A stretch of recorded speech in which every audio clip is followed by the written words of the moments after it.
could you maybe try and contact Innes and see if he's available? And Lindsay, maybe get Councillor Wilson to see if he's maybe trying to log on. Thank you. But we'll make a start. So good afternoon, councillors. Good afternoon, ladies and gentlemen. Welcome to this meeting of the Inverclyde Council's Police and Fire Scrutiny Committee. This meeting is held remotely in order to comply with public health guidelines around social distancing. It will be filmed and recorded for live and subsequent broadcast available through the Council's website. The Council is a data controller under the General Data Protection Regulations and the Data Protection Act of 2018. We broadcast and record Council meetings to fulfil our public task obligation to enable members of the public to observe the democratic process. Data collected during the process will be retained in accordance with the Council's published policies available through the Council's website. Members of the Council are reminded that they should follow the Council's established meeting protocols, including the use of the chat facility, and that comments made in the chat facility are visible to all participants in the meeting, which may include members of the public who have also received invites to the meeting. Do we have any apologies or substitutions, please, Lindsay? No apologies from members, Councillor McVeigh. Chief Superintendent Duncan submitted his apologies, but Superintendent O'Callaghan will be attending on his behalf. Okay, thank you, Lindsay, and welcome to Chief Superintendent O'Callaghan. Welcome to Inverclyde. Do we have any indication of Councillor Nelson or Councillor Wilson are trying to join the meeting?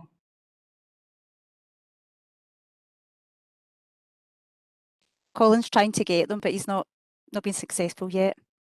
Vina, if I could come in, I have tried to contact Councillor Nelson, and his mobile is just going on to voicemail. I will put a quick email message out to him as well, just to remind him of the meeting. Okay, thank you very much, Councillor Crowder. If members are okay just to progress, and Councillor Wilson and Councillor Nelson will join us as soon as they can, if they can. Are we okay with that? Yep, okay with that. Okay, item 2 on the agenda is the Police Scotland Performance Report. Chief Inspector Cameron, I believe. Yeah, I think Superintendent Callahan's going to come in first.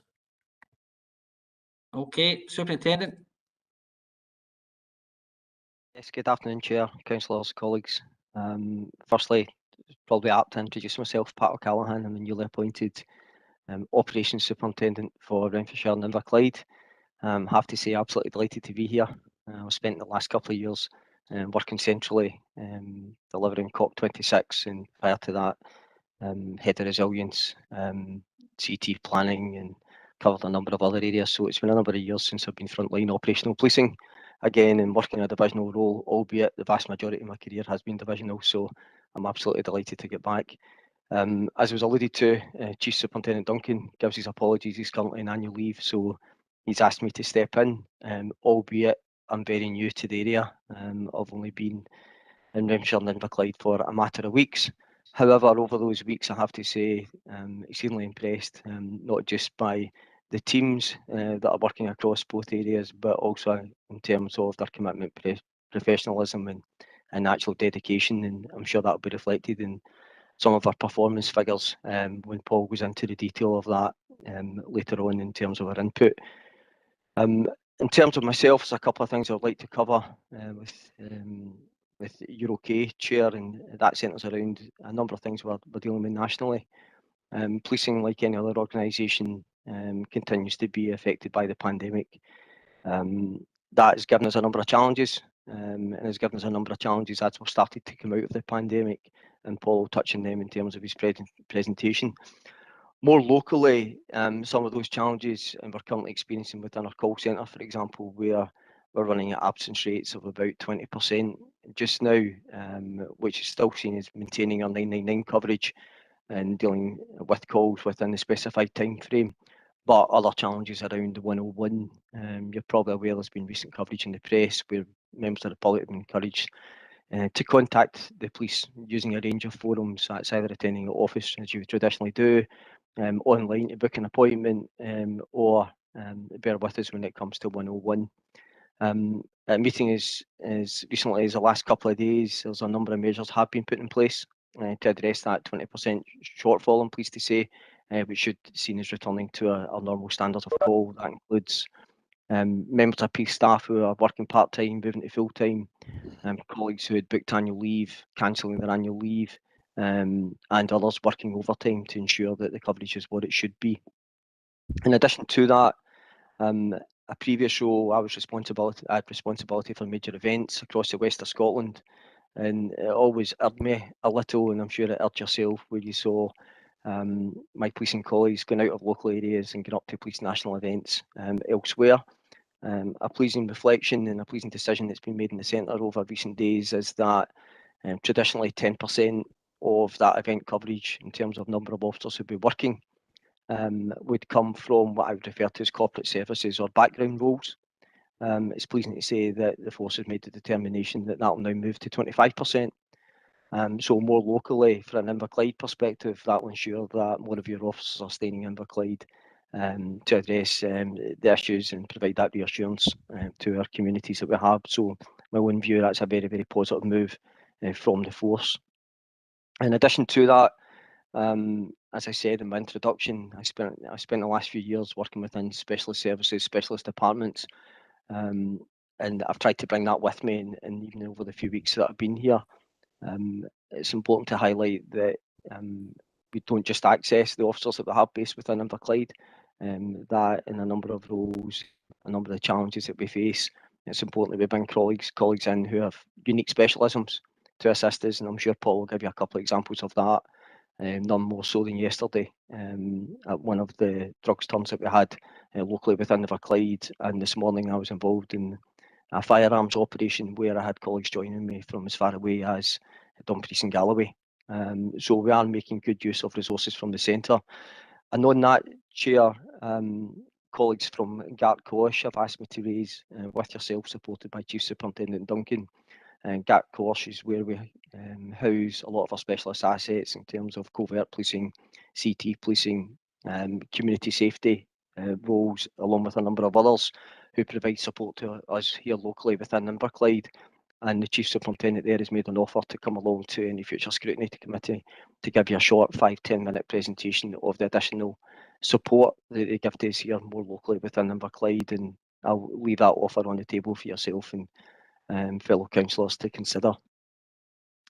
The final point I would like to come on to, Chair, relative to the national picture, and that's around, you may have seen in the press recently, the lock zone and the rollout of the naval spray to all police officers in Scotland. For those that are unaware of what naloxone is, it's a nasal spray that can be administered to victims of a drug overdose. Police Scotland ran a pilot from March to October of this year. The pilot took place in Dundee, Glasgow, Stirling and Caithness, where 656 officers were trained, had the opportunity to deploy and utilise naloxone if the circumstances were appropriate. It was used 51 times over that short period by a limitedly small number of officers. What that has meant is that potentially 51 lives were saved. A number of the individuals who it was administered to were unconscious, were on some occasions were not breathing, and it was that administration of naloxone that managed to bring them back prior to the ambulance service arriving. Very often police officers are the first ones on the scene, so the Chief Constable has made the determination that whilst our focus continues in preventing drugs from reaching the streets and bringing those who bring those drugs onto our streets to justice, that part of the role of the police officer centres very much around preservation of life, and that in itself should be paramount to all that we do. So in essence, our remit goes beyond that traditional policing, and all officers will now, over the course of coming months, be trained and issued with naloxone, and they will carry that locally within the Inverclyde area. Those are probably the main points, Chair. I'm conscious of time, and with your forbearance, given that I'm recently joined the division, I'll hand over to Paul. Paul, as you're aware, is a local area commander, and Paul will take you through a presentation that will provide those the key performance information that I'm sure you're looking for relative to the sterling work that colleagues are delivering in Inverclyde. Yeah, thanks very much, Chief Superintendent. I note your offer from Gartcosh, the Chief Super there, to come and visit us, and officers will take note of that, and that will be an issue for the next committee after May. But thanks for the offer. I'm sure the next committee will be pleased to hear from the Chief Superintendent portion, gives an insight to what goes on up there. So, Chief Inspector Cameron, would you like to present the report? Yeah, okay. Obviously, I'm hoping that everyone has read the report, so I won't go through it page by page, but what I will do is I'll put everything into context in terms of where we are in Inverclyde. So, in terms of total crime, total crime is down in Inverclyde by 15%. Basically what that means is, when we look over the 5-year average, that's 853 less crimes have been committed in Inverclyde in the last 12 months during this reporting period, should I say. Incidents recorded are also down 12.9%. And again, it works out roughly about 2,300 less incidents based on the 5-year average for Inverclyde. So that's good. It's on the right direction. Still got a bit to go, but it's on the right direction. In terms of common assaults, so common assaults are down 8.7%. We've recorded 519 common assaults in this reporting period. And of that 519, 108 of those were committed on emergency workers. And I know how everybody feels about that. I've had loads of emails from councillors and other members of the public who are appalled when they hear emergency workers getting assaulted when they've just went to their rescue. Thankfully, that's on a downward trend as well. So on the 5-year average, that's down 10.6%. So thankfully, that's going in the right direction. And again, when we look at that, based on this time last year, it's down actually by 30.5%. So that's welcome news. Still not a journey to go, but it's going in the right direction. Dishonesty, or as we call it in the police, acquisitive crime. So dishonesty is down 10.5%. 980 crimes have been recorded during this period. So some of the highlights in that I would bring to your attention is, so house break-ins are down 41.3%. So that's, this time last year it was 156 houses had been broken into, and then during this reporting period it's at 92. So that's a welcome relief. Again, still work to be done, but it's on the right move there. Motor vehicle theft is down 50%. Fraud has increased by 56.5%. And you're probably fed up with me talking about fraud every time I come here, because it's one of the growing trends across Scotland, if not the world. So we have done quite a lot of work around about that. We've done cyber awareness sessions. We've got a banking protocol, which is actually working exceptionally well in Inverclyde. There's not a week it goes by that we're not getting contacted by the banks, flagging up irregular activities in people's bank accounts. So that's working really well. We've done the leaflets, went into the council tax bills this year to talk about fraud and scams. I did an online session, I think it was about 2 weeks ago. I kind of lost track of dates, but it was a couple of weeks ago, where we got all the HCP staff and we spoke about scams and cybercrime, not only happening in Inverclyde, but what that looks like across the UK. And again, that was about educating members of the public for that. And we're also about to do some, you'll see some stalls getting set up at various events and shopping centres and food markets, and that's going to be police officers handing out a number of leaflets around about fraud and scams that are happening, because the key to this, bringing this down, is to educate the public, knowing what to look for. So 56.5%, be absolutely assured I'm all over that, and I'll make sure that the people of Inverclyde are completely brought up to speed where we are with all this. Shoplifting has increased, unfortunately, by 18.5%. Our detection rate for that is 78.4%, so that's not too bad. What I will say around about shoplifting is, so whilst it's increased by 18.5%, 268 shoplifting crimes have been committed by 9 individuals in the division in Inverclyde. They've all been arrested, and we'll take appropriate action with them, but so it just gives you a kind of feeling of where we are with that. Bogus callers, there's been 5 bogus callers during this reporting period.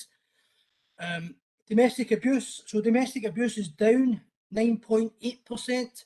We've recorded 680 incidents, and our detection rate is 69.3%, and that's an increase of 7.2% when based against the 5-year average. So just to give you an assurance about domestic abuse, I know I've explained before the importance that we place on domestic abuse, but that decrease is mirrored across the UK, mirrored across Scotland, should I say. So we're not an outlier. It is actually on a decrease across Scotland. Violent crime. So violent crime is down 9.3%, and we recorded 598 violent crimes during this reporting period. Offensive weapons. So offensive weapons are up 14.2%. I did a media release not that long ago on about some of the weapons that we've seized. The police are using the powers appropriately, and actually, whilst that number's up, that's not good for Inverclyde, but it shows that we're being proactive in taking the weapons off the street and preventing crime. So that's, and we'll keep doing that, I have to say. Robbery. So robbery is down 5% on the 5-year average. However, I did have a look at that this morning because that seemed a bit low to me. And actually, as of today, we are down 14.3%. So that's gone in the right direction for me. Serious assaults are down 12.2%, and willful fire raising, that unfortunately, that's up 8.5% on the 5-year average. And to put that in context, so we've had 46 fire raising incidents compared to 42 for the same period last year. Most of those fires are being wheelie bins been set on fire. We've done a lot of work with the fire service around about that. We've done a lot of media stuff around about that. We've educated the young people as well, and we'll just keep doing that and try and eradicate this fire starting issue in Inverclyde. Sexual crimes. So sexual crimes are down 18.4% on the 5-year average, and that means 105 recorded crimes of sexual crimes have been recorded during this reporting period. 60% of all recorded sexual crimes have occurred in houses or other private settings. 42% of all the sexual crimes are committed against victims aged under 16. So that's 42% of that. And 38% of all sexual crimes have involved non-recent crimes. So some of our crimes go back to 1960s, and the average historical sexual crime that we're investigating is 16 years. So you can see the difficulties with that, but we are making progress with those inquiries. Road traffic casualties, so that thankfully that's down 5%. So we've had 38 casualties compared to 40 this time last year. We've had 1 fatality, unfortunately, and we've had 3 road accidents involving young people. Drink and drug driving, should I say. I know I've said it a million times when I came here, probably fed up with hearing me saying this, but drug driving is still an issue in Inverclyde. So in the previous year to date, we've seen that increase by just 18.9%. But then when we look at the 5-year average, it's an increase of 47.1%. So that's 113 individuals who have been arrested in Inverclyde for drink or mostly drug driving, I have to say.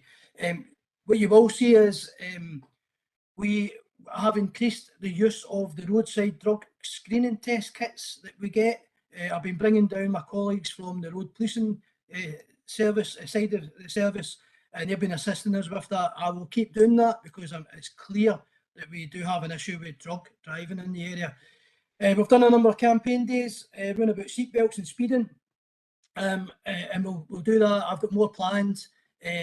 I maybe not tell you the locations of where we're going to do that, but certainly we've got that, more of that's planned.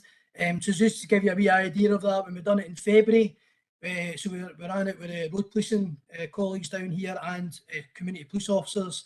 So on that one day of action, we've got 11 seatbelt offences, 8 mobile phone offenders, 2 charged with careless driving, 2 had no MOT, 1 charged with speeding, and 15 drivers given suitable advice about child seatbelts, child seats in their cars as well. So we'll keep doing that throughout the rest of the year.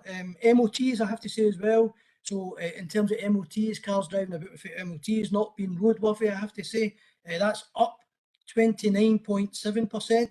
So that again, that's one of the reasons why we're doing these roadside checks and that's how we're getting these offences detected. And I have to say, also comment on that, we also did an appeal to the public to say that if they know of anyone who is driving or driving under the influence of drugs, to please let us know. And we are getting a lot more coming through Crime Stoppers and Fearless for that. So I'm very grateful to the public for being brave enough to come forward and tell us. Disorder complaints. So disorder is down 25.1%. And just some of the things in there. So we've got our youth disorder plan. We've just recently revamped that because the bright nights are coming. I call them the bright nights. So the bright nights are coming back in. I used to love it as a kid. So they're coming back in, and we'll adjust our policing plan to make sure that we've got the police officers on duty in the right places at the right time in the right place. So that's been done. We'll still work with BTP, community wardens, ScotRail, youth workers, and we'll still issue via the council, which I'm very grateful to Inverclyde Council for taking the ownership of this, for the parent alert letters. That's still been very widely welcomed by parents when they get those letters. So we'll keep doing that. Just another thing in disorder, so vandalism. So thankfully vandalism is down as well. So this time, for this period, based on the 5-year average, we would have had 522, but this period it's 388. So that's a good reduction, and we'll keep pushing away at that. Missing people. So when you look at that report, when I looked at it, I was horrified when I saw it. So an increase of 81.4%. Sorry. Yeah, so it shows us an increase of 81.4% on missing people, and I'll explain that. So 78 missing people have been reported missing in Inverclyde during this reporting period. That's compared to 43 the same time this time last year. What we found is when we look at the 78, there's 28 missing person inquiries that relate to 10 individuals who are continually going missing. So it's making the picture look worse than what it actually is in Inverclyde. We're working with a number of people to try and address that. It's very difficult, but those 10 individuals account for roughly about 36% of all missing persons in Inverclyde. Of the missing persons then, so 45% of missing persons were aged 19 or under, so just under half were under the age of 19, and 64% of all our inquiries are traced within 24 hours. We're still operating the not at home approach with young people who are in care establishments or some kind of care arrangement, and that's working very well. And I have to say, a missing person inquiry is absolutely labour intensive. The amount of work it goes into a missing person inquiry, particularly when it's a high risk, and we've had a few high risk missing people over the last couple of weeks, is immense. The media, the local media, have been tremendous with us, and actually a lot of times we're finding people is because of that media appeal. So I'm very grateful to everyone who's involved in that. And the last bit for me, you'll be happy to see here, is really about drug supply. So drug supply, so we currently still sit with 26 drug supply charges. I've got 11 drug supply charges that we know are drug supply charges at this time sitting at the lab. Now that's shown as a decrease of 22.9%. Nationally, that figure looks as a decrease of 16.8%. However, what I will say is I have 121 cases, drug cases, sitting at the forensic lab waiting for analysis to take place. I'm very confident that the vast majority, if not all of these, are going to come back positive. But at this time, I cannot say that these are drug supply charges until the lab comes back and confirms what that substance is that we've seized. But I am very confident that these will come back positive. And then just on the drug supply, so just to give you a wee feeling of where we are with that. So in the last 12 months in Inverclyde, I'm actually really, really chuffed by this. We have seized £2.8 million worth of drugs from the streets of Inverclyde, whether that be large-scale cultivations or various other turns that we've done. So £2.8 million that we've took. We've been targeting individuals who are higher up the chain, as opposed, we'll still deal with individuals for possession, but we have focused in the last 12 months on targeting the key individuals. that we know are actively pushing drugs in Inverclyde, and so we've been very successful with that. We've also executed 50 drug warrants, and for the same period this time last year, we had executed 34. So that represents roughly about 32% increase in the number of drug warrants that we're executing. Now, those drug warrants, sometimes we don't get anything. Most of the time we do, but we'll keep doing that. We'll keep doing that. I mean, only yesterday we done a drug stun yesterday, and we got a quantity of drugs. 2 individuals arrested, charged with possession, or concerned in the supply, should I say, of drugs. We had our what we call our MOE team, method of entry team, specialist officers brought in from a national resource to come down and help us gain entry to a premise that was fortified, and I literally mean fortified. But we managed to get in, and we got the drugs, and we got them arrested.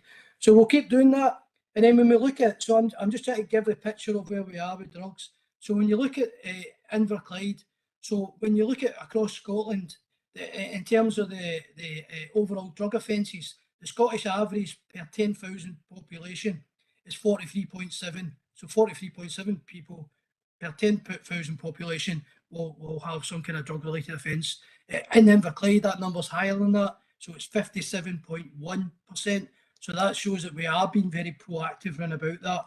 And intelligence around about this. I know the convener has emphasised this numerous times on my behalf, but intelligence is the key to this. Don't assume that we know. So either put it through Crime Stoppers, Fearless, or just phone us or write us anonymously. We'll always deal with it, and we'll always take actions. I can give you a whole list of all the stuff that we've been doing with drugs.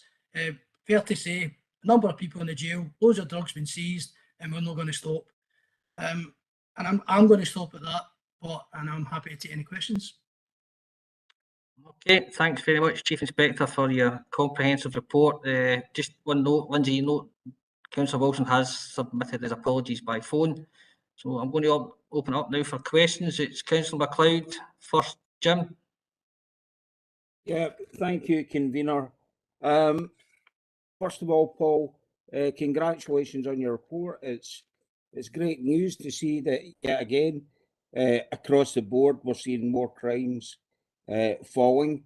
However, we should never become complacent. I think there are still a few crimes there that you mentioned is on the rise, and there's some issues still around detection rates and 1 or 2 that obviously we need to address those issues. So that's really, really important. For me, a comment on 2 questions. A comment I see about road traffic accidents, and whilst the numbers generally fallen, I noticed that the number of persons seriously injured over the past year has gone from 9 to 13. Some people might see that as a relatively small number, but nonetheless, it's a 50% rise, and it is serious injury. So obviously, we want to try and do what we can to prevent those happening in the past. And just a wee plug, I think it's good to see that we, as a council, we took a decision to extend our 20-mile-an-hour roads, well, more of our roads to become 20-mile-an-hour speed, starting with our town and villages, town and village centres, and of course approach routes to schools, and then we'll be looking at roads within our residential areas. And I think that's really, really important if we really want to address even more of, preventing more people from being injured in car accidents. So I think that's valuable. We've done that. My 2 questions are around disorder and antisocial behaviour. Paul will know that I've been in touch several times, not just with himself, but with his officers and with the Council's Assist team about disorder in and around Port Glasgow town centre. We've seen it at the new parish church, thankfully. I think they've just had new CCTV cameras installed, which should certainly help to act as a deterrent, or I hope it would, from some of the youth disorder that's going on at the church. But also we've seen it almost weekly at McDonald's and in Tesco's. Councillor MacLeod, Yeah. I know you have issues in your ward. Could we maybe refer to as within your ward rather than being specific? If you don't mind, please, Jim. Thanks very much. Okay, apologies, convener. Okay.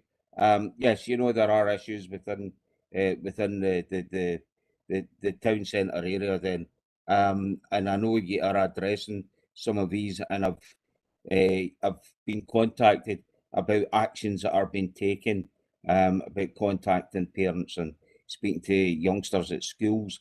I just wondered if there are any other actions that you are thinking it could be taken to possibly address some of those matters. So that's my first question.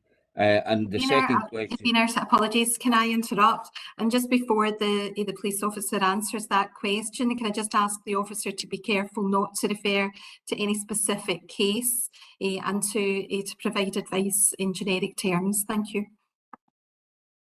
Okay, thank you very much, Ms. Sinclair. I'm sure Chief Inspector will take that on board. Yep. Thank you for that. And the second question is around serious organised crime and drugs. And again, I would congratulate the police and certainly catching so many drug fines. I mean, that's a huge amount of drugs that's been found, £2.8 million, and I congratulate you and all your investigations that have gone into that. So well done. But again, it was just about, it does say about ensuring getting the right people being targeted in the right places. And you touched on it yourself. What sort of percentage, or do you know numbers of the people who are being caught, who are regarded as the big fish? If you're able to tell us something along those numbers, that'd be great. Okay, thank you, convener. Thanks, Councillor MacLeod. Chief Inspector. Yeah, okay, so Port Glasgow, so I'm trying to watch, I don't name anywhere here. So Port Glasgow, we've known about that for a wee while now. It's when the young people moved away from Inverkip Beach during the summer months, and then the winter months came, they did move to Port Glasgow. So we adjusted our youth disorder plan that incorporated more patrols in Port Glasgow, and that definitely has been making a bit of a difference down there. It's not eliminated the youth disorder problem, and I mean that's a goal, but I don't think it will ever be eliminated as such. But we'll keep trying with that. We have taken executive action against a number of individuals where that's needed, and we'll continue to do that. There is a community policing sergeant that's dedicated to that, particularly on a Friday and a Saturday night where we see the peak of the youth disorder taking place. So we do have dedicated patrols who are in Port Glasgow. It is high on my agenda. It's not going to go away until we can bring this to a conclusion. So that's here to stay, to be honest with you, until we can nip all this in the bud. So that's an assurance for me. And we also link in, remember, with the community wardens. They've been fantastic in terms of being in that area as well. And actually quite a lot of stuff that comes from the community wardens is helping us to identify certain individuals for certain things that's been happening down there. So we'll keep doing that. We have linked in with pretty much all the business premises down there, and they're all on board, and we've made a few changes to how CCTV operates and has access and stuff like that. So that's working very well. So just watch this space, it should get better. In terms of serious organised crime gangs, so I did say during the presentation that and actually, if you recall, when I arrived as area commander, I did make a commitment that I would look at the serious organised crime gangs who were operating in Inverclyde, and in particular the drug dealers. I think it's fair to say that we've been true to that promise. The percentage-wise, I mean, it's impossible to say that. I can tell you all the major drug dealers that I know about that I've jailed, there's 100% of them. And any of the other ones that I don't know about, if anybody knows them, tell me, and I'll add that to the 100%. Because I'm not wanting to mince my words here. There's no hiding place. If you're going to deal drugs in Inverclyde and I get told about it, trust me, we will take action. We've done it so many times. That's the bit that most people who joined the police for to make a difference in the communities. And so the drug dealers, aye, if you're going to drug deal in Inverclyde, you better be prepared to get caught. And if anybody knows of ones that haven't already arrested, please tell me and I'll deal with it. Percentage wise, I don't know. I'm not going to lie. I'm not going to pull a figure out of my head here. But what I will say is everyone that I've charged with a section 4(3), which is concerning the supply, or 5(3), concerning the possession with intent to supply, they're big dealers to me. We've jailed them as soon as we came to our attention, and we'll just keep doing that. Absolutely, we'll keep doing it. I've got. I always get dead excited when I talk about the Alcohol and Violence Reduction Unit, because it's a dedicated team that I've got. They're the ones that you see with the big red key going through the doors when they don't open the doors for us. We always seem to get in with this big red key. I've got my own dedicated team that I task on a daily basis. Every day we're talking about drug dealers. Every day we're getting intelligence, and every day we're planning on actions. We've done actions 2 days this week. There's actions, I'm not going to tell you what days are coming, but there's actions coming. And if anybody's listening to this, then there definitely is actions coming. I don't know if that answers your question or not. Hopefully it does. Thanks very much, Chief Inspector. Are you okay with that, Jim?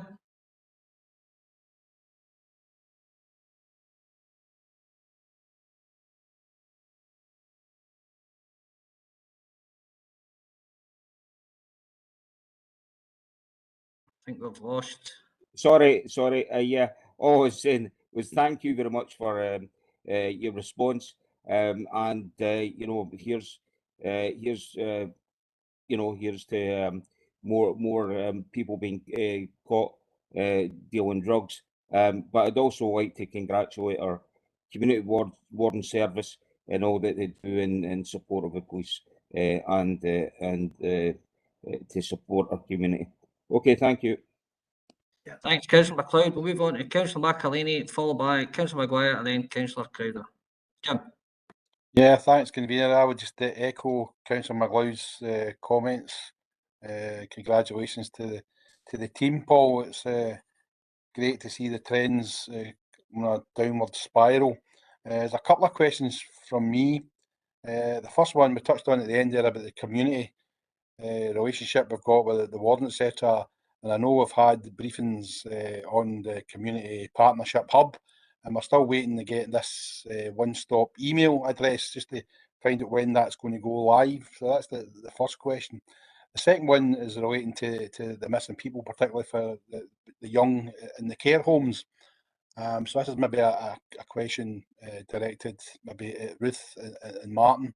I just want to know what kind of aftercare or trend analysis is done to these people, particularly if it's maybe the repeat offenders type stuff, just to see is it the same issues that we're experiencing, to see if there's anything that we need to be done from our side. Thanks. Ruth, would you like to come in on that, please? Yeah, I'll come in on the first one about the community hub, the one-stop shop email. I think that should be around at the moment. I'll double check my information on that, but certainly my information was that that should be released. So I'll get onto that the second we leave this. I see Martin's got his hand up. Maybe he wants to come in and help, but I thought the email was available now, Martin. Yes, it should be. It should be live through you, Convener. I'll make sure that it's circulated to all if it's gone astray, it's circulated to all members. Okay, it sounds like it's got lost in translation there. The second one about the care homes, and I'll speak in generalities here, if that's okay. Yes, and if we're to look at some of the stories where we do have repeat offenders of young people who perhaps have ongoing issues, there is a hugely supportive environment around those young people. Without going into details, we do get to hear the stories, and we do get to hear what has led them to display the behaviour, but also be assured that the people working alongside these young people are very, very skilled in bringing that round. Sometimes that takes time, and it's working with them, but you can have my assurance that every time we're in a situation where we're seeing something like that, there are loads and loads of specialist agencies involved and people involved in the day-to-day care who are putting in a nurturing environment. And actually, I would say we're very proud of that in Inverclyde. We've got a fantastic team that all works together and pulls together to make sure things are better. Okay, Jim, would you like to come back? Yeah, no, that's excellent. Thanks for the responses, Ruth, and it's probably worthy of note to pass on. We're continuous thanks to the team, sometimes at the cold face or the sharp end, sometimes in these challenging situations. So it's to pass on the thanks to all members of the team for that as well. Thanks. Okay, thank you, Jim. Councillor Maguire. Thanks, convener. I've got two questions. One of them I won't ask because it was just about missing persons. It was around whether or not there's mental health care support that was needed there, and I think we've just kind of answered that for us. With the drug driving, is there any particular drugs that you're finding in their system? And my second question is about domestic violence. Just because there's been a decrease in the amount that we're seeing, is that just that people aren't reporting it as much, or do you think that possibly that crimes reduced over a period because of some of the local initiatives that have been going on? Chief Inspector. Yeah, I missed the middle part of the question there. Was that what type of drugs are getting found? Is that the question? So with the drug driving, is there any particular substances that you're finding more than others? So like, for example, do you find most drivers have been under influence of cannabis or some sort of form of cannabis, or is it cocaine? Is it? Well, it is a mixture of both, but mostly cannabis, but it is a mixture of the harder Class A drugs as well that we're finding, but mostly cannabis that are under. In terms of domestic violence, so obviously there's a tremendous amount of work that goes into domestic violence, and I think I'm trying to remember. I think we were down 9.8%. So across Scotland, it's actually down more than that. So we're not bucking the trend or anything like that in Inverclyde. We do have our own PPU, Public Protection Unit in K Division, and so whenever we get a domestic that's reported to us and say it's no crime, if there's a historic aspect to that, someone will go out and speak to those individuals to make sure that we're not missing anything. We turn every stone when it comes to domestic. Certainly, if you were to come into my morning meetings and we discuss the domestics that take place overnight, I mean, don't come with a half-hearted answer and tell me exactly what's happened and what we've done. So I'm very happy that we are doing everything we can. And in terms of victims coming forward, victims, it's very difficult for victims to often come forward with domestic violence, but when they do come forward, they absolutely get an absolute sterling service from the police, in my opinion. So yeah, it's down across Scotland. Is it because of any other reason and it's been less domestics? I do actually think it is just that we're experiencing less domestics at this stage. There's nothing else to indicate there's a problem elsewhere. Thanks, Chief Inspector. Natasha? Yep, that's great. Thanks for your answers there. And on the young people going missing, it would just be if there is anything on the mental health front that needs to be done, we'd just ask that the relevant people pick that up. Thanks, convener. Can I just expand a bit further on the domestics as well? But I should have said is there is new legislation in place, which is called the Domestic Abuse Scotland Act. We call it DASA offences in the police. And certainly for the last 12 months since I've been here, every domestic is reviewed to see if it fits the criteria of a DASA offence. So that's basically time, character, circumstance of something similar that's happened to either that individual or someone else. And if it fits the criteria, then we'll progress with that. So even though you might have one victim, you might have one incident that's no crime, there could be multiple incidents that gives us a picture of what's going on in that relationship, and then we'll go and look at that under the DASA legislation. So there is a lot of work that goes on behind the scenes that unfortunately you don't see in stats, but there's a tremendous amount of work goes on, just to give you that reassurance. Okay, thanks, Paul, and I'm sure the The corporate director will note Councillor Murphy, Councillor Maguire's comments on the mental health issues, and I see Chief Superintendent. Would you like to come back in? Yeah, it was, just to come in and reiterate the points that Paul's made relative to the management of domestic incidents that are reported to the police. It goes through various levels of scrutiny, starting with Paul, who carries out his local meeting. It's then reviewed by a public protection unit, and then it's further reviewed at the divisional morning meeting by the likes of myself to ensure that nothing's missed. The other important point just to make to the councillor is not just the work of policing here, it's the work of key partners providing that support. Providing the support to victims of domestic abuse has been critical in terms of encouraging people to come forward, but also relative to the safety planning aspect. The other thing that takes up part of our approach to management of victims is the management of domestic bails, which is something that now we give a lot of scrutiny to. So if perpetrators go to court and released in bail, it's important not only that we engage with the victim, inform of the circumstances of that bail, but we actually proactively manage those bail conditions to ensure the safety of the individuals involved. So that's been a real development for policing over, particularly over the last, I would say, 24 months, where we have a significant focus on the management of bails when perpetrators are back out in the community to ensure that victims remain safe. That in itself, for me, has an impact on the potential repeat offending, which may also have an impact upon the actual overall numbers that are reported. Thank you. Okay, thanks, Chief Superintendent. We'll move on to Councillor Crowther and then Councillor Moran. Thank you, Convener. First of all, I would like to thank Paul and his staff for the, once again, comprehensive report that's been produced, and it's always welcome to see a downward trend in the number of incidents that are recorded. The first question I really have is, in the run-up to the Easter holidays and the longer daylight hours, this usually sees growth in youth gatherings. I was just wondering if there was any special measures that were put in place. I think this has been answered in respect of the youth disorder plan. That being the case, I'd just like to quickly move on then.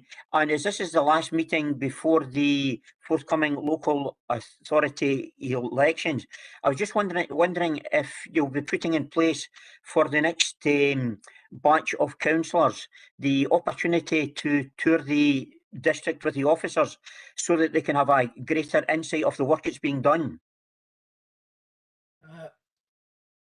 Tommy, all right for me to answer, yeah? Yes, Chief Inspector. So tour of the district, that's open to anyone, anytime. I'd love that. Take you out and let you see some of the stuff that we're dealing with, some of the difficulties we have, and what in the face of it looks like a straightforward treble 9 call often turns out to be something completely different. So yeah, that offer's open to anyone who's willing to come out with us, to be honest with you. I'll give you a yellow jacket and we'll take you out and show you what we do. So that absolutely, that's open. And in terms of the Easter holidays, I mean, I think I covered that in terms of, I'm aware of the bright nights, as I say, I call them. And obviously I'm alert to the fact that they might move to Port Glasgow, which might give Port Glasgow a good bit of relief, but they'll probably move back to Inverkip or somewhere else like that. So I'm absolutely alert to that. And our youth plan has got all that incorporated into it. So we've got a dedicated community policing team who we'll use for this, and the assistance we get. I say assistance, it's actually no assistance, it's part of the plan. With the community wardens will definitely make an impact on that this year. We know in BTP, so we've been in contact with BTP and ScotRail because we know what happens. The young ones jump on the train because there's no ticket collector on the trains. Often they get the free train ticket down to Inverkip.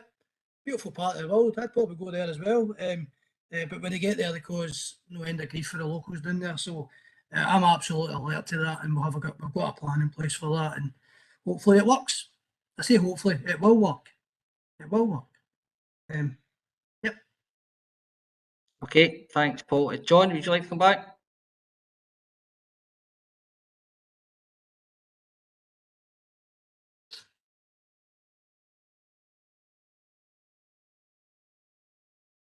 No, don't think we've got John here. Alan, is John still with us? Yeah, still here. Yeah, I'd actually had it on mute there. Yes, that answers all my questions. Thank you. Thank you very much, Councillor. Lastly, Councillor Moran, please. Thank you, Convener. Can I just also pass on my thanks to Paul and the team? But if it's okay, Convener, I'd like to touch on one of the subjects, and that's the role of naloxone. As you know, I'm the Community Health and Social Care and on the ADP, and I met with Angela Costins quite recently with the leader of the council and the leader of the SNP group. And it was a big emphasis on naloxone because the bottom line is Inverclyde is the third highest drug death in the whole of Scotland. And in fact, Europe, anything we can do to save a life must be really grasped and appreciated. So I want to thank the Police Scotland for grabbing this opportunity. Also, I don't know if you know, but the technology has changed a wee bit. At the start, naloxone was administered with a needle, but now it's a nasal spray, as Mr. Calkin has said, so it makes it a lot more easier. And it is great that, that they have grasped this opportunity, because every death is a tragedy. And it puts Inverclyde 33 a year. It's an absolute tragedy. So if anything we can do to save one life, we have to do it. So I want to pass on my thanks to the police and obviously all the officers for the training they're doing. And I think the fire service are always going to be doing this treatment as well, because the naloxone is a game changer. There's no doubt about that. So just to pass on my thanks. Yeah, thanks very much, Councillor Moran. And I think all members would associate themselves with your comments regarding naloxone. I think you're right, it can be a lifesaver, and we should support that.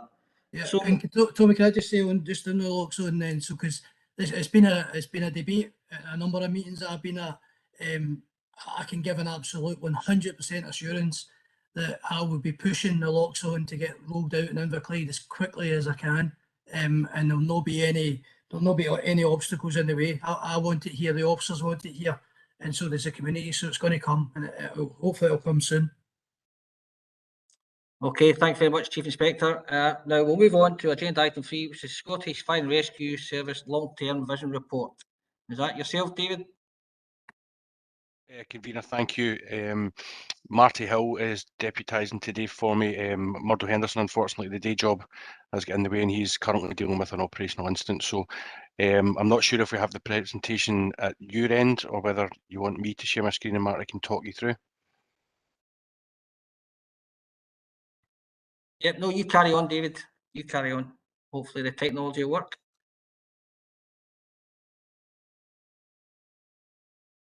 If you just let me know if that comes up at your end. Yes, that's you, David. Slide 1. Yeah. Okay, I'll just hand over to Marty. Thanks. Okay, good afternoon, Convener, and good afternoon, elected members. Can I just check that I can be heard, first of all, Convener? Yeah, thumbs up all around. So yeah, that's okay, fine. Marty. Thank you. I'm slightly unfamiliar with the WebEx format, I'll confess, so I don't want to fall down on the IT side before I've even started.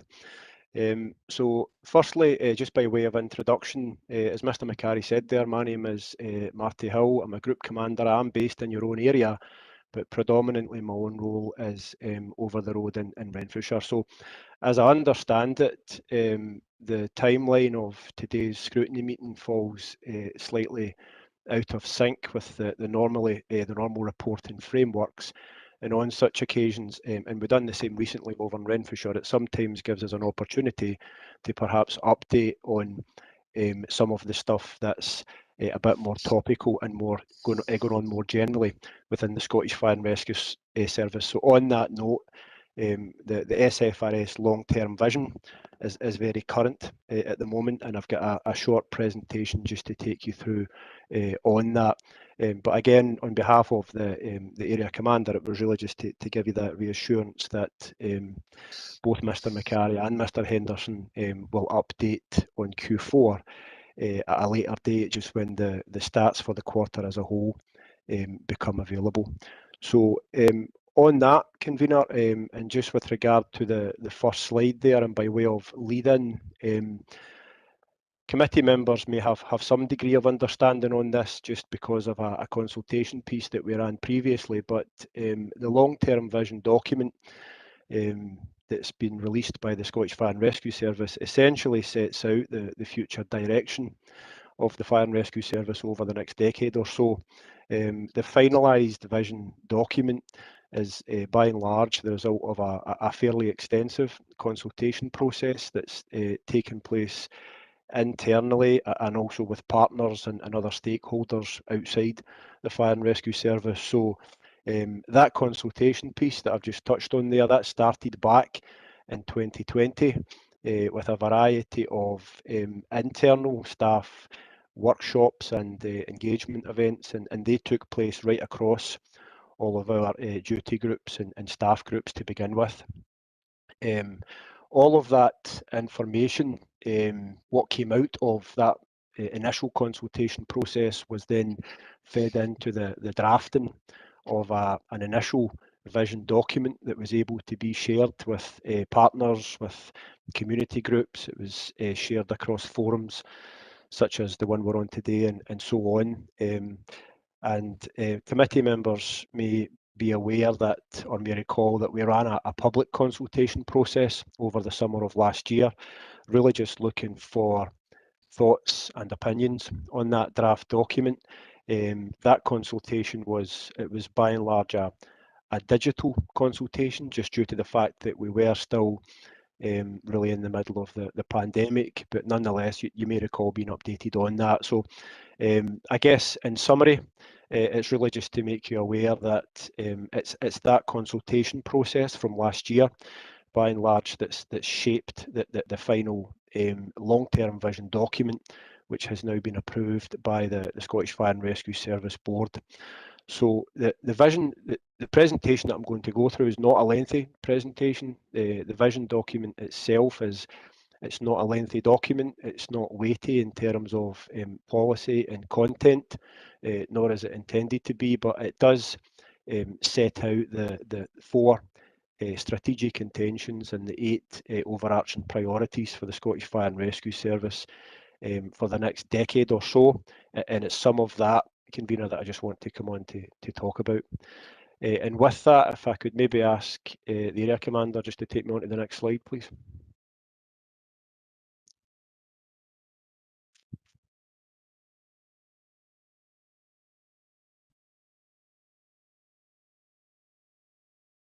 Marty, can you see that?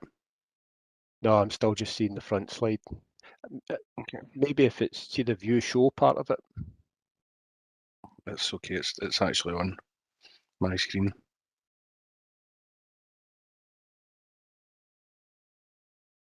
Sorry, Marty, the slides are actually on my screen. It's not showing anything here, David. It hasn't moved. No, it's moved on here. It's definitely moved on my screen. Unfortunately, it's not coming up. Yeah. Okay, if you can just carry on, Marty, if you can, we'll just. Yeah. What I could do, convener, can I maybe just check if everyone has it within their agenda packs? I could maybe just talk to the presentation as it's set out in the agenda pack, if that. Yes, it was in the agenda. It was in the agenda as an appendix, Marty. So carry on. We can just flick through the pages. Okay, if you think that's appropriate, then that's fine. Yeah. Okay, so again, if I could ask everyone then who has the presentation in front of them just to turn over leaf to the our vision slide, please. So there's not too much to talk about here. Again, I won't read the vision out in full, but as you would expect, there is a lot of aspiration in the vision statement. There's a real focus there on continuous improvement. As I said when I was delivering the presentation recently, we are by industry or fire sector standards, we are an extremely large organisation, the Scottish Fire and Rescue Service, the 4th largest fire and rescue service in the world, I believe. So within the long-term vision, where we see some of that language repeated around the aspiration to be industry leading and to achieve best practice and cascade that and so on, It's really just a reflection of where we see the organisation in terms of size and stature, and the potential for it to grow and evolve further going forward. And again, with that, convener, if I could maybe just move us on to our mission, I think should be the next slide, if that's all right. Okay. Yeah, so again, committee members will be aware it's obviously standard for large organisations to have a mission statement. Our mission statement within the Scottish Fire and Rescue Service hasn't changed as we've cycled through strategic plans. Obviously, the priorities and some of the detail behind the mission statement changes slightly, but in terms of that one overarching aim or goal that everybody within the Fire and Rescue Service can identify with and link to, the SFRS board and the chief are still firmly of the opinion that working together for a safer Scotland still captures pretty neatly why we're here and our raison d'etre, if you like. So there's no doubt that mission statement as it is will just continue to feature quite heavily in our corporate branding going forward. And again, convener, if I can flip us over just to our purpose, please. Okay, carry on. Okay, so again, similarly to the mission statement and the vision, again at the heart of probably any successful organisation is that understanding of why it exists and what it can deliver. So for us, in terms of our purpose and how we see that evolving, there continues to be that strong focus on partnership working. And again, it will be exactly the same in your own committee as others that I've attended previously. It's absolutely that focus on communities, that focus on those who are most vulnerable, putting interventions in place as early as possible to keep them safe. And again, I heard police colleagues even touching on some of that just a moment ago. So I've said before, improving lives to save lives is something I think that strikes a chord. And I know from the stats that I see within our own area, I'm very well aware of the fact that Inverclyde is genuinely a good example of that partnership that partnership approach, I beg your pardon, working very well across all your sectors, all your public, your partnership planning groups and your other forums and community groups. So to summarise here in terms of the purpose, the intention is absolutely for those networks, not just within your own local authority, but actually across Scotland, not just to endure, but to be extended and enhanced in communities right across Scotland. So that's at the heart of what the vision is about. And similarly, as far as our prevention and protection teams are concerned, they will obviously continue to work with owners, businesses in the private sector as per the legislative responsibilities that we have there.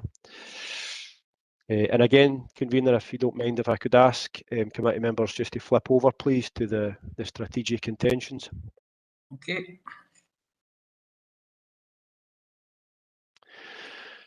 Yeah, so within the long-term vision document, there are 4 strategic intentions that are, by and large, that they're woven around our purpose, the statement around our purpose, which I've touched on, and that sort of sits in the centre, if you can picture that. So I will read out the strategic intentions verbatim, really just because they are at the heart of what I'm speaking about. So just quickly then, and again, if members just flip over after the first 2. So we are a learning organisation committed to ensuring our staff are safe and carrying out their duties in all that they do. Staff are supported through better training and in terms of their own health and well-being. Staff are more satisfied and empowered in their work. As we modernise our service over time, our communities are safer and more resilient. We are more reflective of our communities and engage them more in shaping how we work to help address the challenges that Scotland faces. We'll just flip over again to the next 2, please. The breadth and depth of what we contribute to Scotland's communities is deepened. We deliver our services to reflect the differences across communities. We are fully accountable to communities and stakeholders for delivering our ambition. We are a more innovative and agile organisation, responding to how risks are changing across Scotland's communities, and we work ever better with our partners in doing this. We seek to prevent harm where we can and respond effectively when incidents require it of us. So just to clarify that those strategic intents, they are not bulleted in any particular order, but rather they are all deemed as having equal importance in terms of achieving the long-term success that underpins the SFRS long-term vision. So the purpose really of the strategic intentions is that they will be at the heart of our direction setting. The intention, as much as possible, is that they will essentially not just be policy statements within the vision, but by and large they will come off the page and be used to steer the direction of travel for the organisation going forward. So the idea is that similarly to some of what I'm going to come on to, if we keep the strategic intents at the heart of what we're doing, and if we are continually benchmarking ourselves against those strategic intents as we recycle through the strategic, I beg your pardon, as we cycle through the strategic plans every 3 years for the next 9 years or so, then we shouldn't really stray too far from the purpose that I've already touched on, if that makes sense, Convener. So if I could move us on again, please, and again, the next slide should just be the 4 principles.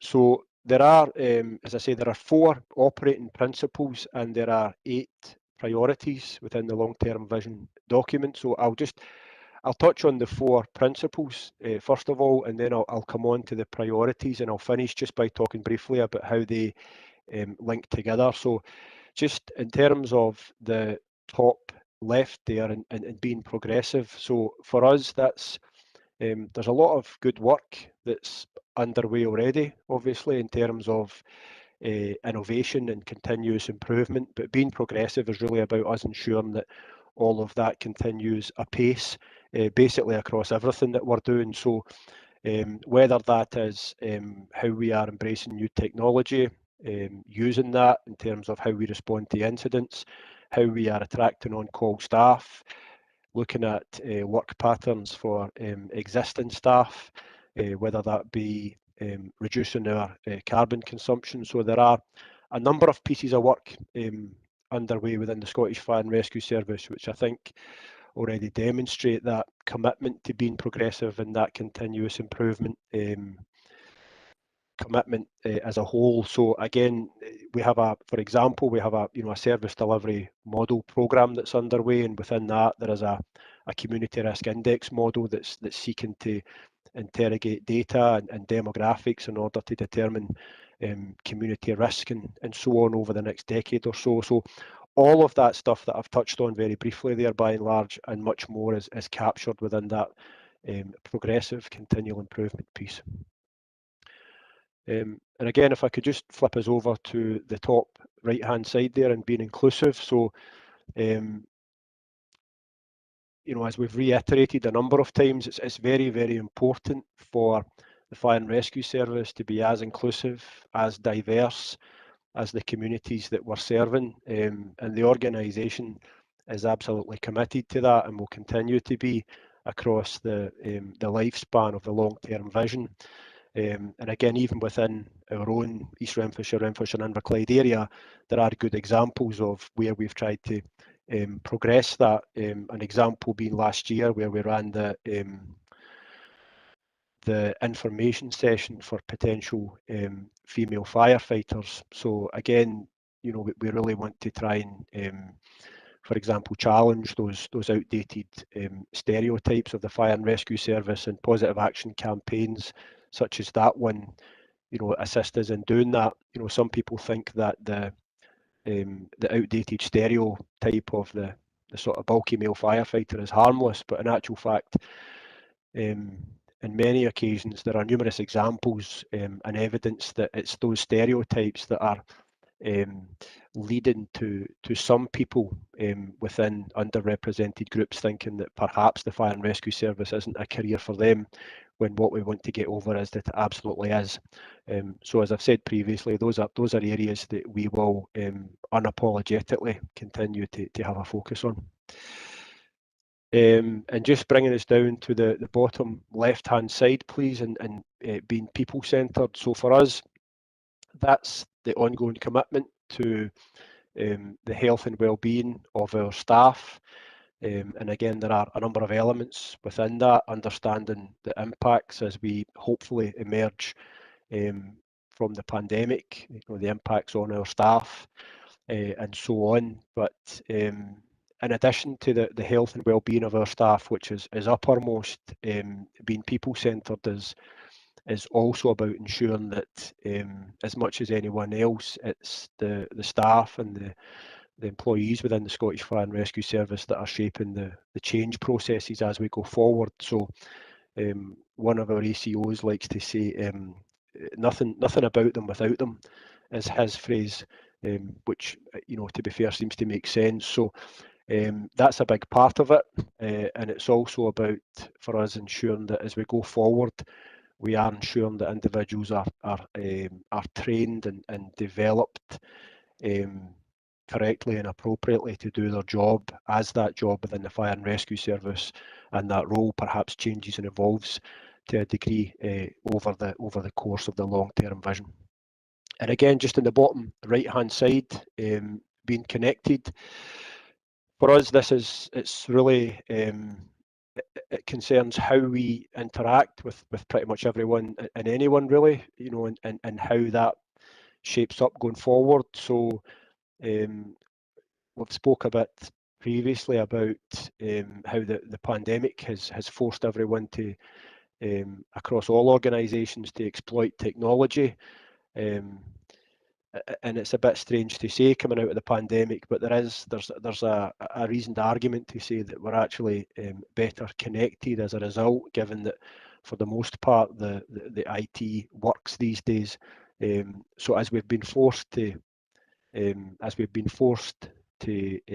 embrace IT perhaps a bit more than we did previously as a result of the pandemic, there's a clear link there between that and the reduction in some of the sort of long haul trips that we used to make in the Fire and Rescue Service to attend very short meetings, so that there's a clear link there with carbon reduction and so on. So when we speak about being connected, there's a focus there, but also for us, obviously being connected means having that understanding of the communities that we're serving, how we can better assist them.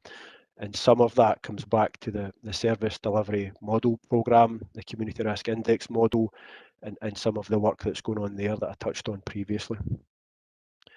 And again, if I could just flip us over, please, convener, to our priorities, if that's all right.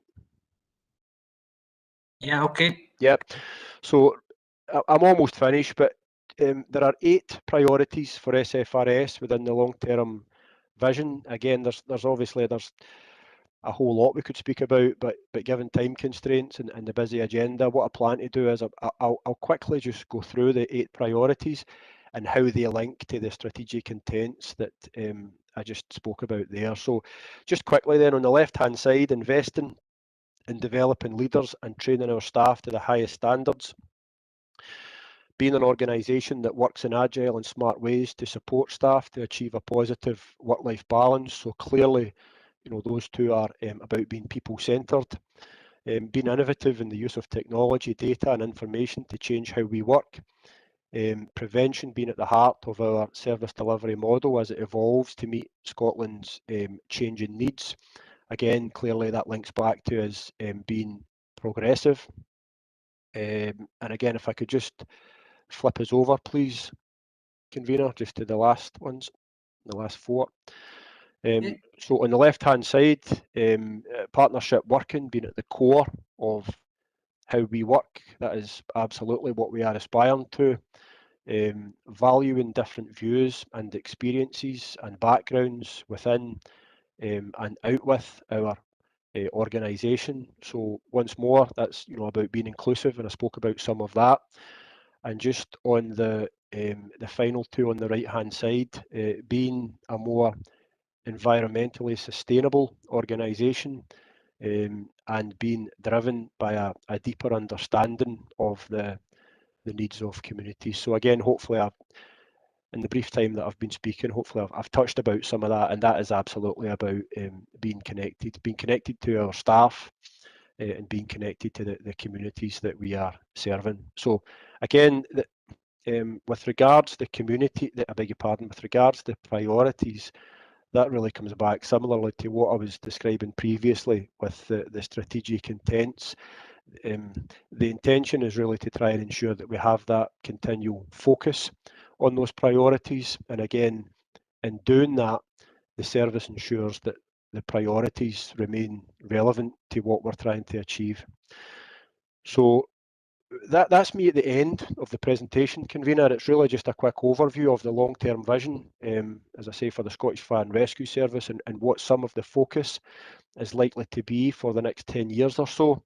In terms of the next steps, if you like, the service is in the process of developing its next strategic plan for 2022 to 2025, and by and large, that strategic plan will represent stage one in realising the ambitions that are set out within the long-term vision document. But again, it's really just to emphasise that clearly the last 2 years have demonstrated, and even the last month or so, sadly, have demonstrated that we never know exactly what's down the line, but the SFRS long-term vision is designed to be, it's designed to have overarching principles within it, but it is also designed to be flexible in order that it can move and adjust as we go on and understand a wee bit more about the service and the communities that we're serving. So I'll wrap it up there, convener, and I'll just put it out to any questions that are out there for myself and the area commander. Okay, thank you, Martin. I think we've got Councillor Maguire first, then Councillor MacLeod. Natasha? Thank you. I'm not quite sure if I already know the answer to this. It was really interesting reading through the strategy that you've got, and I was quite curious about some of the markers that are going to be put in place to see what success looks like in each of these areas, especially around areas of innovation and using data better and things like that. Is that what's going to be coming in the 22-25 document, do you think? Because I don't want to ask a question that you can't really answer, or if it's going to be done in a later document. No, I think. Oh, sorry, on you go, Martin. No, I'll defer to yourself, boss. Carry on.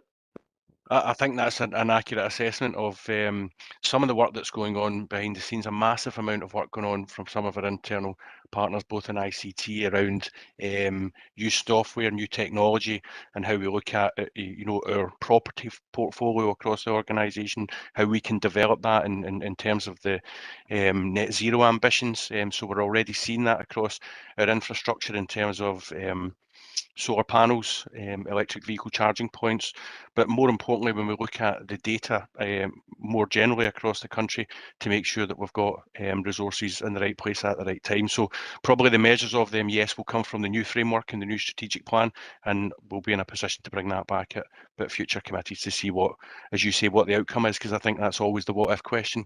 So what are the tangible outcomes from this? But it's a really good point. Yeah, no, thank you very much for that. I wasn't quite sure whether that's why they weren't there was because these are the overarching vision, and obviously there needs to be time to draw up kind of the marker points that you have. Thank you. Thank you, Councillor Maguire. Councillor MacLeod, Jim, do you have a question? Yes, thank you, convener. Martin, thanks very much for that presentation. It was very good to hear about the strategy and your mission statement going forward. I think things like education and inclusiveness are key in the way forward, particularly in a very diverse Scotland. It's good, obviously, to hear many positive things that you've outlined for us here today.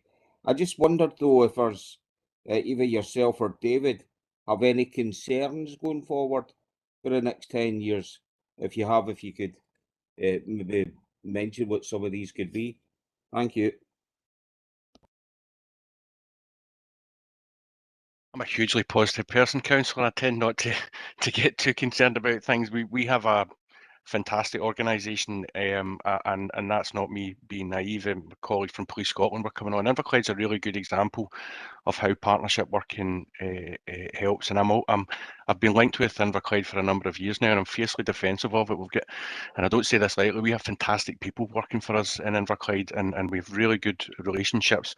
I think what the last 2 years has taught everybody is just to take stock about the challenges that we've gone through, but we need to also look back and celebrate the success, you know, in terms of the partnerships over the last 2 years and our ability to deploy when required. We have a number of sessions with our frontline staff. We had one today with one of the stations, and we have really taken stock over the last 2 years and looked back at what worked well. But I think it's important looking forward that we also look where the challenges are going to be. But there is real opportunities for us. I believe I've talked regularly at committee about our approach engaging with young people moving forward, and it's pleasing to see things getting back into a normal routine. We had a really positive experience through Career Ready, a mentoring scheme with one of our LALO watch commanders, and one of the pupils from Inverclyde produced a really nice piece of artwork which was submitted and included in the Scottish Fire and Rescue Service Bulletin. So at this moment in time, no, I don't have any concerns about fire and rescue. I think we're in a really good position. I think we're in a really good position in Inverclyde. But listen, we're always looking to improve, and that's what the future vision is about. It's about us making sure that we're absolutely doing the best we can for the communities in Inverclyde.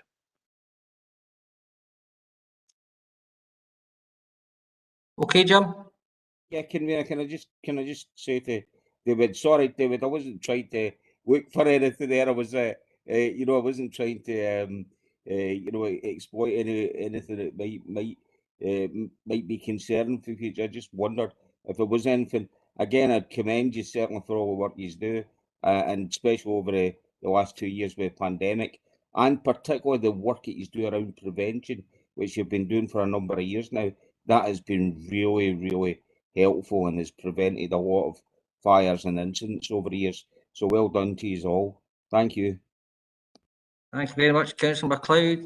No more questions in the chat, I don't think. So thank you very much for the presentation, guys. And we'll move on to agenda item 4, which is the update report, which I think Ruth's going to give us. Yes, good afternoon, everyone. And before I introduce this item, just to say, and it's a shame that Councillor McElhinney's gone, that the email address for the Community Safety Hub is live. It was sent out at the beginning of February, but I've asked my admin staff to send it out again, just so all elected members have a copy of it. So this report is the usual report from the different boards, from the SPA and the Sfrs boards. The SPA was held in January, and the fire one was held in December. A lot of the issues we've actually been discussing this afternoon, but happy to take any questions on the paper. Yeah, thanks very much, Ruth. On the email address, can I just correct you slightly? The email address is the Community Partnership Hub, because the Community Safety email address is slightly different, because I get caught out and I sent it to the wrong place. So if members would just double check, it's a Community Partnership Hub at inverclyde.gov.uk. So if we could just be aware of that, because I sent something which went to the wrong place, which probably shouldn't have went to the wrong place. But I take your point, Ruth. Now, do we have any questions on agenda item 4, members?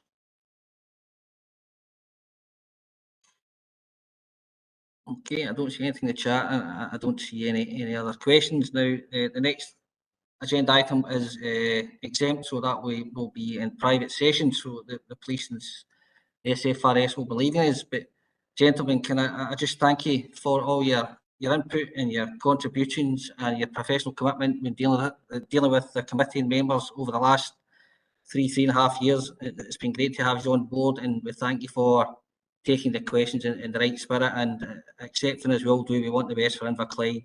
But I would like to thank you on behalf of the committee very much and wish you all the very best for the future. and we may or may not see you again in 6 weeks' time or whatever it is. So thank you, guys, and we'll now move into private session. Thanks, everybody. Bye. Through you, convener. I think we had a member of the press joining us this afternoon, so I wondered if we could just make sure that everyone apart from council officers remain in the next session.